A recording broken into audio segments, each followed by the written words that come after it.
Silopi ilçesinde 2018 yatırımları için biz belediye ile protokol yaptık. 2018 yılı sonu itibariyle. Bu onaylı protokol çerçevesinde çalışmalarımıza başladık. Şu an itibariyle işimiz fiziki gerçekleşmesi %80 dolaylarındadır. Yerel yönetimlerin değişiminden sonra mevcut belediye ile de görüşmeler sağladık.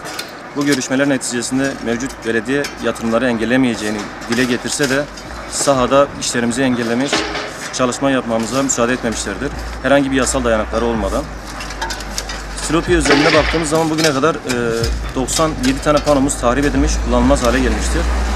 En güncel olarak da son olarak gerçekleşen tahrip edilen panolarımızın 4'ü de enerjili olup üzerinde abonelerimiz olmasına rağmen kırılmış, kullanılmaz hale getirilmiştir kimliği belirsiz kişi veya kişilerce.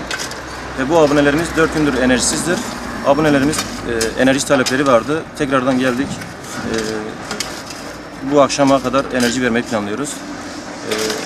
Elektrik tedariği sürekliliği sağlamaya çalışıyoruz. Dağıtım noktasında da belediyenin bu tarz yasal dayanağı olmadan işlerimizin engellememesi gerekmektedir. İl genelinde ise 2016'dan bu yana toplamda bir 430'a yakın panomuz tahrip edilerek kullanılmaz hale getirilmiştir. Bunun da olarak zararı 1,8 milyon TL'dir. Milli servet kaybımızdır.